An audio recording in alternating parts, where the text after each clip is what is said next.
Now it's time to go over the ChatGPT limitations.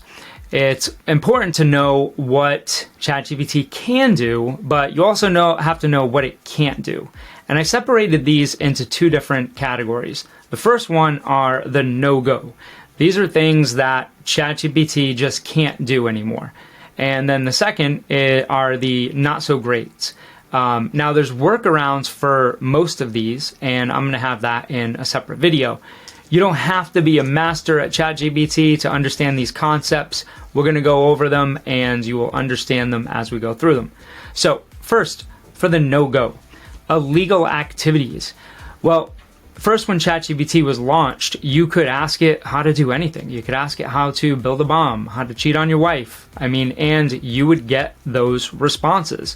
But since then, the large language model has been taught when not to respond. And you can even see on the OpenAI website, they have a moderation category. So these are the things that it checks for. You have hate threatening, harassment. So don't worry, you don't have to have these memorized. Just know that if you put a prompt in that is an illegal activity or something that's being moderated, you'll get a response saying, I'm a large language model and I'm not able to do this, and it'll describe it. So ChatGPT will tell you when you are giving it a prompt or asking it to do something that it just cannot do. The second no-go is the September 2021 cutoff. So you probably have heard this before. All of the information that has been built into these large language models was done prior to September of 2021. So there is that limitation. Now there are workarounds for that, and I'm going to go over that in the next video, so you can get up to date responses. And it's not just ChatGPT out there. There's also Bing. There's Claude. These are different large language models. Bing is good to search the web and to get real-time answers because it's searching the current web. Those are in a later video, so just stick with me for this one right now. All right, and then the third is message cap tokens. So let me show you here about tokens.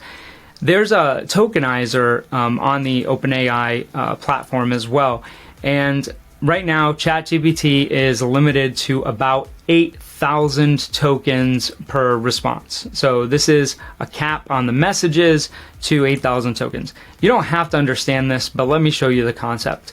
So I can copy and paste. Let's say I'll just copy this here and paste it in. And you'll see that 44 tokens. So every character costs you 4 tokens. So you're only able to get an output of just about 8,000 tokens. This isn't a massive limitation, and that's likely to change as time goes on. But if you care to know more about tokenizers, you can go to platform.openai.com and you can find this tokenizer page. So that's for the tokenizers. And I'll show you a workaround to that as well in the next video. So let's go on to what ChatGPT is not so great at. Citing sources and fact checking. You always want to double check because, if you have AI doing anything for you, it's only as good as the input that you're giving it.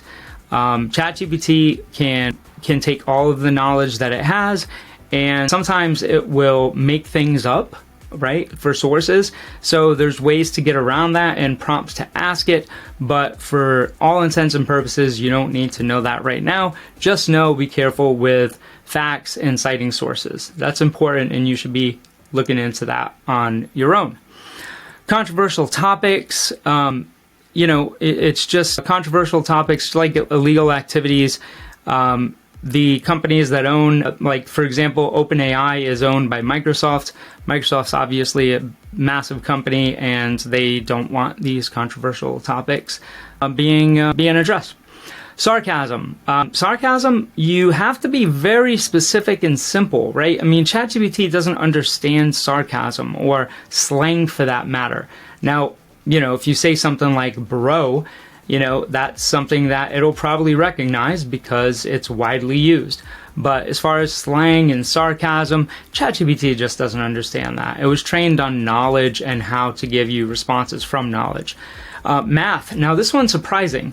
For some reason, it's just not good at math.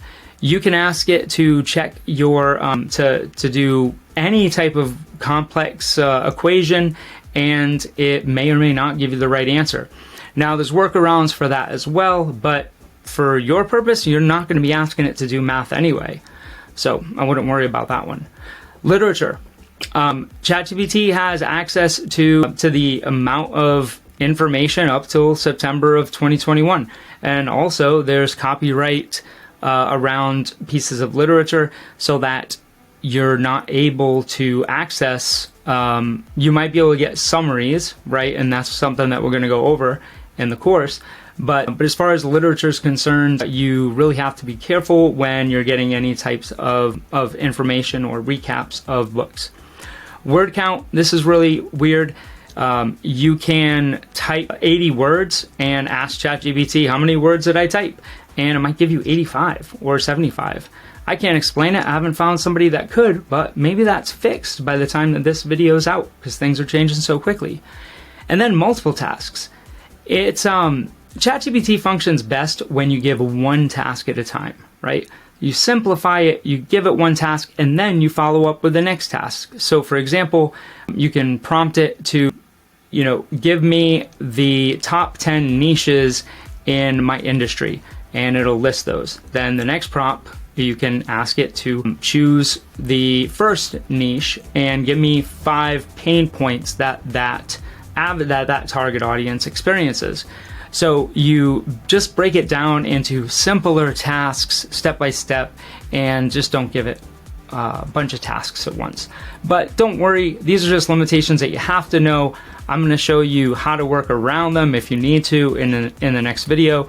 But then also in this course, we're not going to be, you're going to get the specific knowledge that you need, so you won't have to really worry too much about these, but this is good to know for your general knowledge.